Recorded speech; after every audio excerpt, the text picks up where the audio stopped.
Tamil news நண்பர்களுக்கு வணக்கம். வீடியோக்குள்ள போறதுக்கு முன்னாடி சேனலை மறக்காம சப்ஸ்கிரைப் பண்ணிருங்க. இந்த வீடியோவை லைக் பண்ணிட்டு உங்கள் கருத்துக்களை மறக்காம கமெண்ட் செக்ஷன்ல பதிவிட்டுருங்க. அதானிக்கு எதிராக மாபெரும் போராட்டத்தை நாடாளுமன்றத்திற்குள்ளாக இந்தியா கூட்டணி எம்பிக்கள் நடத்தியிருக்கிறார்கள். நாளுக்கு நாள் மோடி, அதானிக்கு நெருக்கடி முற்றுகிறது. நாடாளுமன்ற கூட்டுக்குழு அமைத்தே ஆக வேண்டும். விசாரணை நடத்தியே ஆக வேண்டும். ஒருபுறம் அமெரிக்க நீதிமன்றத்தில் அதற்கான விசாரணைகள் அனைத்தும் தொடங்கிவிட்டது. அமெரிக்க நீதிமன்றத்தில் அதானி நிறுவனம் குற்றவாளி என்று அறிவிக்கப்பட்டால் இந்தியாவில் என்னவாகும்? அதானி நிறுவனத்தில எல்ஐசியிலிருந்து, எஸ்பிஐயிலிருந்து எல்லாமே முதலீடு செய்திருக்கிறார்கள். மோடியின் நண்பர் என்று அறியப்பட்டவர். மோடி வெளிநாடு செல்லும் போதெல்லாம் அதானியும் உடன் சென்றிருக்கிறார். பல நாடுகள்ல நேபாளம், Sri Lanka, Kenya, Australia, Singapore, Malaysia, Bangladesh போன்ற நாடுகள்ல நேரடியாக அதானி வந்து கான்ட்ராக்ட் போட்டிருக்கிறார். பல தொழில்கள் அங்க நடத்திட்டு இருக்கிறாரு. அதற்கு எல்லாத்திற்கும் காரணம் மோடி தான். ஏன்னா மோடி வந்து அழுத்தம் கொடுத்து தான் அந்த நாட்ல வந்து அதானிக்கு வந்து நிறுவனங்கள் வந்து ஒப்பந்தங்கள் செய்யப்பட்டன அப்படிங்கிற குற்றச்சாட்டு ஒரு புறம் இருக்குது. இப்படி இந்தியா முழுக்க அதானியினுடைய ஃபுட் ஹோல் இருக்கிறப்ப, அமெரிக்க நீதிமன்றத்தில அதானி நிறுவனம் குற்றவாளி அப்படின்னு தீர்ப்பளிச்சுச்சு அப்படின்னா, அது அதானி நிறுவனத்தோட ஒரு தனிப்பட்ட தனியார் நிறுவனத்துக்கு மட்டும் பிரச்சனை அப்படிங்கிறது இருக்காது. இந்தியாவிற்கே ஒரு கெட்ட பேராக அமைவதற்கு கூட வாய்ப்பு இருக்கு. இந்தியாவினுடைய பொதுத்துறை நிறுவனங்கள் எல்ஐசி, எஸ்பிஐ போன்ற நிறுவனங்களுடைய எதிர்காலம் என்னவாகும் அப்படிங்கிறதும் மிகப்பெரிய ஒரு சந்தேகத்துக்குரியதாக இருக்கிறது. ஸோ இந்த நேரத்தில ராகுல் காந்தி, பிரியங்கா காந்தி, அப்புறம் இந்தியா கூட்டணி கட்சிகள் வந்து கருப்பு மாஸ்க் அணிந்து நாடாளுமன்ற வளாகத்தையே சுற்றி போராட்டத்தை நடத்தியிருக்கிறாங்க. ஊர்வலமாக சென்று போராட்டம் நடத்தியிருக்கிறாங்க. இந்தியா கூட்டணி கட்சிகள் கேட்கிறதெல்லாம் ஒண்ணே ஒண்ணு தான். ஜேபிசி அமையுங்கள். செபியினுடைய தலைவர் மாதவி பூஜ் மற்றும் அதானிய வந்து நம்ம விசாரிக்கணும். வெளிப்படையாக விசாரிக்கணும். அனைத்தும் வெளிப்படையாக இருக்கணும் அப்படிங்கிறத தான் கேட்குறாங்க. எப்படி வந்து 2G விவகாரமா இருக்கட்டும், இல்ல காமன்வெல்த் கேம்ஸ் விவகாரமாக இருக்கட்டும், அன்றைக்கு யுபிஏ அரசாங்கம் இருக்கிறப்ப பல்வேறு ஊழல்கள் நடந்ததாக குற்றச்சாட்டுகள் வைக்கப்பட்டு, பாஜக வந்து பல போராட்டங்கள்ல ஈடுபட்டு, ஜேபிசி அமைச்சு அன்றைக்கு ஆட்சியை இழந்தவங்க இன்னைக்கு வரைக்கும் ஆட்சிக்கு வர முடியாம இருக்கிறாங்களோ, அதே மாதிரி தான் இன்றைக்கு அதானி மீதும் குற்றச்சாட்டு இருக்கு. செபி தலைவர் மீதும் குற்றச்சாட்டு இருக்கிறது. மோடி அரசாங்கம் ஒரு வெளிப்படையான விசாரணையை நடத்த வேண்டும்.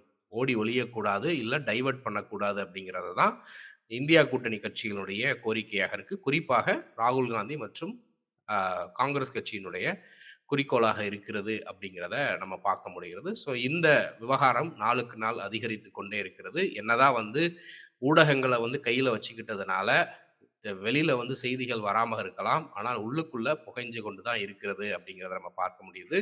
ஸோ இது ஒரு புறம். இன்னொரு புறம் பார்த்தீங்கன்னா, காங்கிரஸ் கட்சி அதிரடியான நடவடிக்கைகள எடுத்திருக்கிறாங்க. மல்லிகார்ஜுன கார்கே அவர்கள் ரொம்ப அதிரடியாக முடிவெடுத்திருக்கிறாரு. மல்லிகார்ஜுன கார்கே அவர்கள் காங்கிரஸ் கட்சியினுடைய தலைவராக வந்ததற்கு பின்பு, காங்கிரஸ் கட்சியினுடைய பாதை, அந்த கட்சிக்குன்னு இருக்கக்கூடிய கொள்கையினுடைய அடித்தளம் வந்து அது உறுதியாக ஆரம்பிச்சிருக்கு அப்படின்னே சொல்லலாம். அது அது ஓரளவுக்கு பொருந்தும் அப்படின்னே சொல்லலாம். ஏன்னா, அவர்கள் தான் அந்த இயக்கத்த ஒரு மிகப்பெரிய இயக்கமாக எடுத்து கொண்டு போனாங்க. ஸோ, அவர்கள் வந்து ஒரு தலித் தலைவர் வந்து இதுவரைக்கும் இல்லாம இருக்கிறப்ப, மல்லிகார்ஜுன கார்கே அவர்கள் தான் முதல் தலித் தலைவராக அதுல வருகிறார். அதோடு மட்டும் இல்லாம பார்த்தீங்கன்னா, காங்கிரஸ் கட்சிய பொறுத்தவரைக்கும் ஒரு கொள்கை, ஒரு ஒரு ஒரு இதுன்னே இருக்காது அவங்களுக்கு.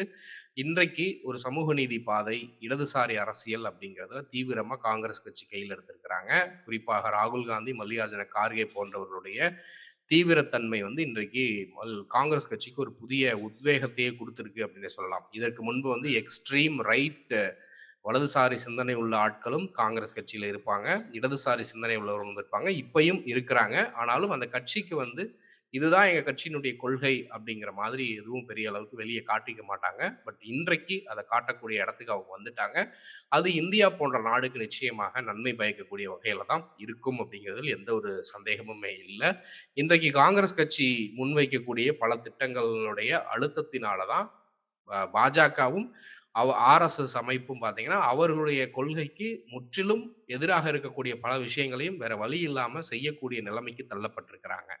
பெண்கள் முன்னேற்றம், பெண்களுக்கு முக்கியத்துவம் குடுக்கிறது, பெண்கள லீடர்ஷிப் ரோல்ல வைக்கிறதெல்லாம் வந்து பெரிய அளவுக்கு ஆர்எஸ்எஸ் அமைப்பெல்லாம் விரும்பாது. ஆர்எஸ்எஸ் அமைப்புக்கோ, இல்ல பிஜேபி பார்ட்டிக்கோ எந்த ஒரு இடத்துலயும் பார்த்தீங்கன்னா, லீடர்ஷிப் ரோல்ல பெரிய அளவுக்கு பெண்கள கொண்டு வர மாட்டாங்க. ஆர்எஸ்எஸ் அமைப்புக்கு ஒரு பெண் வந்து தலைவராக முடியாது. ஏன் பெண் உறுப்பினரா கூட ஆக முடியாது. பாஜகவுல ஜேபி நட்டாக்கு பதிலா வந்து ஒரு பெண் தலைவர கொண்டு வந்து உட்கார வைப்பாங்கன்னு கேட்டீங்கன்னா, வாய்ப்பே கிடையாது. உட்கார வைக்க மாட்டாங்க.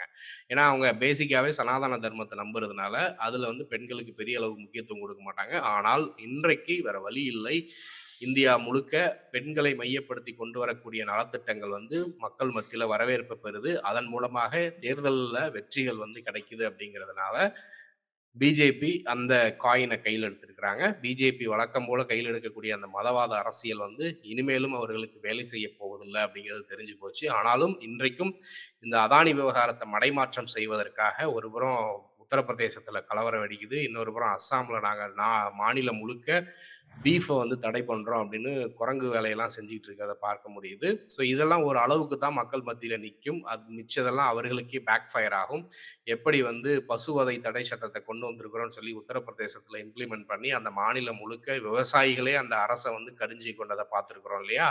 இப்போ ஒரு மாடு எங்க இதுல வச்சிருக்கிறோம். அது வயசாயிருச்சு அப்படின்னா, அத நாங்க வந்து அட்லீஸ்ட் இதுக்காவது வித்து காசாக்கிக்கிட்டு இருந்தோம். இப்ப அதையும் செய்யாம ரோட்ல விடுறதுனால அடுத்தவன் பயிர சாப்பிட்டு அது பிரச்சனை ஆகுது.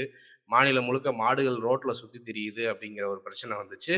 ஸோ அது மாதிரி தான் பிஜேபிக்கு இன்றைக்கு மதத்தின் அடிப்படையில கொண்டு வரக்கூடிய அரசியல் அவர்களுக்கு விரோதமாக தான் திரும்பும் அப்படிங்கிறதில் எந்த ஒரு மாற்று கருத்தும் இல்லை அப்படிங்கிறத பார்க்கோம். ஸோ இருந்தாலும் பிரதான விஷயங்கள டைவர்ட் பண்றதுக்கு தொடர்ந்து பிஜேபி இந்த மாதிரியான முயற்சிகள்ல ஈடுபட்டுக்கிட்டு தான் இருக்காங்க. பட் அது ஓரளவுக்கு மேல வேலை செய்யாது அப்படிங்கிறத தான் பார்க்குறோம். ஸோ காங்கிரஸ் கட்சி இப்படி ஒரு முடிவை எடுத்திருக்கிறது. அ உத்தரப்பிரதேசத்தில இருக்கக்கூடிய அனைத்து நிர்வாகிகளையும் கூண்டோடு கலைத்திருக்கிறார் மல்லிகார்ஜுன கார்கே. அது மட்டும் இல்லாம ஹிமாச்சல் பிரதேசத்திலும் அதே மாதிரியான ஒரு நடவடிக்கைகள் எடுத்திருக்கிறாரு. புதியதாக கமிட்டி அமைத்து புதிய நிர்வாகிகள நியமிக்கப் போவதாகவும், அதுல வந்து ஒரு பேலன்ஸ்டு ரேஷியோ ஃபாலோ பண்ண போறாங்க. இளம் தலைவர்கள் மற்றும் சாதி அடிப்படையில பிரதிநிதித்துவம் கொடுக்கக்கூடிய வகையில அந்த தலைவர்கள வந்து நியமிக்க போறோம் அப்படின்னு ஒரு முன்மாதிரியான ஒரு ஸ்டெப்ப வந்து காங்கிரஸ் கட்சி எடுத்திருக்கு அப்படின்னு சொல்லப்படுகிறது. தொடர்ந்து காங்கிரஸ் கட்சிக்கு ஒரு கெட்ட பேர் வருது, இல்ல காங்கிரஸ் கட்சி வந்து தோல்வியை எலக்ஷன்ல சந்திக்குது அப்படின்னா, அதற்கு மிக முக்கிய காரணம் அந்த கட்சியில இருக்கக்கூடிய மாநில தலைவர்கள் 2ஆம், 3ஆம் கட்ட தலைவர்கள் தான் இருப்பாங்க அப்படிங்கிறத தான் தொடர்ந்து காங்கிரஸ் கட்சியினுடைய தேசிய தலைவர்கள் குறிப்பா ராகுல் காந்தியும், மல்லிகார்ஜுன கார்கேவும் புலம்பிக்கிட்டு வரக்கூடிய விஷயம். இப்போ சமீபத்தில நடந்த ஹரியானா மாநில தேர்தல்ல கூட காங்கிரஸ் கட்சி தோல்வியை சந்தித்ததுக்கு ஒரு முக்கியமான காரணம் அதிருப்தி வேட்பாளர்கள். தேர்தல் வோட்டிங் மிஷின்ல வந்து பிரச்சனை, முறைகேடு இருக்கு. அதெல்லாம் ஒரு பக்கம் இருந்தாலும், ஹரியானா மாநில தேர்தல்ல பார்த்தீங்கன்னா, கிட்டத்தட்ட 20, 30 இடங்கள்ல காங்கிரஸ் கட்சியிலிருந்து விலகி சுயேட்சையாக நின்ற வேட்பாளர்கள் தான் அதிகப்படியான வாக்குகள் வாங்கியிருக்கிறாங்க அப்படின்னு செய்திகள் வந்துச்சு. ஸோ இது மாதிரி அந்த மாநில தலைவர்கள் இருப்பாங்க இல்லையா? பூபீந்தர் சிங் ஹூடாவா இருக்கட்டும், ராஜஸ்தான்ல அசோக் கெலாட்டாக இருக்கட்டும், சத்தீஸ்கர்ல பூபேஷ் பாகலாக இருக்கட்டும், அப்புறம் மத்திய பிரதேசத்தில கமல்நாத்தா இருக்கட்டும். இந்த தலைவர்கள் எல்லாருமே அவர்கள் சொந்த நலன தான் பார்க்குறாங்களே தவிர, கட்சி நலன பார்க்க மாட்றாங்க. அசோக் கெலாட் வந்து சச்சின் பைலட்டுக்கு இடம் குடுத்துருக்கலாம். அது மட்டும் இல்லாம ராஜஸ்தான் தேர்தல்ல அவருக்கு அவருக்கு லாயல்ட்டியா இருக்கக்கூடிய வேட்பாளர்கள் வந்து தேசிய தலைமை அப்ரூவ் பண்ணலன்னு சொல்லிட்டு, அவர்கள எல்லாத்தையும் சுயேட்சையாக நிக்க வைக்கிறது. அவருக்கு எதிரான ஆட்கள் இருக்கிறாங்க கட்சிக்குள்ளனா, அவருக்கு எதிராகவும் ஆட்கள நிக்க வச்சு அவங்கள தோற்கடிக்கிறது. இப்படிப்பட்ட வேலைகள் எல்லாம் காங்கிரஸ் தலைவர்களே பண்ணானுங்கன்னா, அப்புறம் எப்படி வந்து கட்சி உருப்படும் அப்படிங்கிறது தான் இப்போ. ஸோ இப்ப இது எல்லாத்தையும் ஸ்டடி பண்ணி தான் காங்கிரஸ் மேலிடம் வந்து நடவடிக்கை எடுப்பதற்கு களத்துல இறங்கியிருக்கிறாங்க. பல டிராஸ்டிக்கான சேஞ்சஸ் எல்லாம் கொண்டு வராங்க அப்படின்னு சொல்லி ஒவ்வொரு மாநிலமாக இந்த விஷயங்கள கொண்டு வர இருக்கிறாங்க அப்படின்னு சொல்லப்படுகிறது. முன்னாடிலாம் பார்த்தீங்கன்னா, பெரும் பெரும் பணக்காரர்கள், பெரிய பெரிய முதலாளிகள் வந்து முக்கியமான பதவியில உட்கார்ந்துட்டு எந்த வேலையும் செய்யாம, இளைஞர்களையும் வேலை செய்ய விடாம, கட்சிய உட்கார்ந்து தேய்ச்சிக்கிட்டு இருப்பாங்க. ஸோ, இப்போ அப்படிப்பட்ட ஆட்கள் எல்லாம் தலைமை பொறுப்புல இருக்கக்கூடாது அப்படிங்கிற ஒரு முடிவு எடுத்திருப்பதாகவும் தகவல் வந்திருக்குது. அதன் அடிப்படையில தான் ஹிமாச்சல் பிரதேஷ், உத்தரப்பிரதேசம் போன்ற மாநிலங்கள்ல இப்படி ஒரு முடிவெடுத்து அனௌன்ஸ் பண்ணியிருக்கிறாங்க. ஸோ, தேசிய அளவுல காங்கிரஸ் கட்சி தன்னை ரீஸ்ட்ரக்சர் பண்ண தயாராகிக்கிட்டு இருக்குது. இளம் தலைவர்கள கொண்டு வரணும். அடுத்து ஒரு 20, 30 ஆண்டுகளுக்கு கட்சிய வந்து பலப்படுத்தணும். தேர்தல்கள்ல வெற்றியை பெறணும் அப்படிங்கிறதுல கண்ணும் கருத்துமாக இருக்கிறதற்கு முடிவெடுத்திருப்பதாக தகவல் வந்திருக்கு. ஸோ இத குறிச்சு நீங்க என்ன நினைக்கிறீங்கன்றது மறக்காம கமெண்ட்ல சொல்லுங்க. தொடர்ந்து பேசுவோம். நன்றி.